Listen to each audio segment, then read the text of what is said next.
Hey guys, it's Chris and Marco here from Conviction Group. It's an honor today to speak to you all. We've been looking at the questions and thinking about some of the things that we went through as a primary school kid, probably about 10 years ago now. 10 years ago? 10 years ago. Yeah. So we're 22 years old now. 10 years ago, back when I was in primary school, one of the things that was hard for me was self-doubt.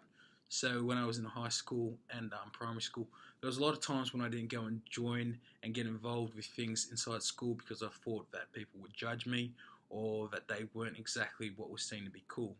But when I did apply myself and I did go and join those groups, whether it be the choir or the rugby team or the soccer team, um, it became something where I made a lot of new friends. I got to understand people a bit more, and I grew on myself, and it carried me through my life in the fact that I always did what I wanted to do. So, yeah, that's for me. Hey guys, I definitely struggled with self doubt when I was in primary school. I actually had a lisp, so I couldn't say the sound S properly. I'd say like that. So I had a problem with a lisp, and because of that, I was really scared to actually talk to people, and I was actually really scared to talk to my teachers, make new friends, because I felt like because I had such an obvious problem, people would judge me. So in primary school, I definitely doubted myself, and I actually spoke to my parents about it. And my parents and I worked together, and I went to speech therapy, and I also started drama, and that helped me, grow out of my lisp. And I probably in year six, at the end of year six, it actually finally went away, which is great. To be myself. I felt like in primary school, I was always concerned with what the cool kids think and sort of what I had to be to make more friends. I only had about three friends in primary school, and they were my good friends. However, I was always concerned with what I have to do to get into the cool group. And I kind of look back at it now, and it's so silly. The best thing to do is to be yourself, and if you be yourself, the people that like you for who you are will be attracted to you, and that's the best way to make friends. So the next question is, what to us is the most important things in our lives?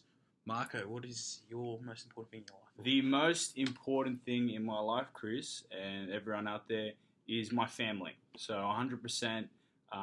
Sometimes when I was in primary school, all I thought my parents did was boss me around and make rules and give me chores and love me. That's what I thought they did. But as you grow up past primary school, in high school, and onto university or further study or a job, you find out very quickly that sometimes things don't go to plan, and the only people you can really turn to is your family. They're the people that love you. They're the people that trust you.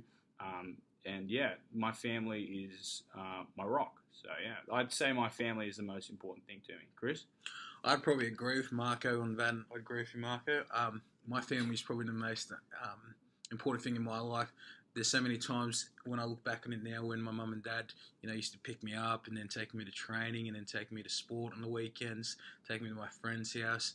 And they just lived their life, making sure that their kids had everything that they couldn't have. So they always try to make sure that we had a better life. And thinking about it now, it reminds you how important your parents are.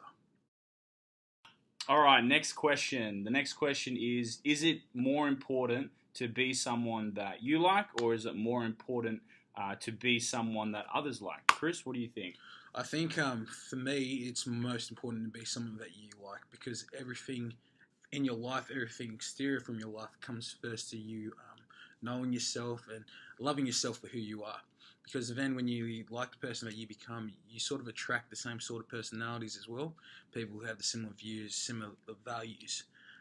If you try too hard to be someone that you're not and move your values away from that, then slowly you start to forget who you are as a person.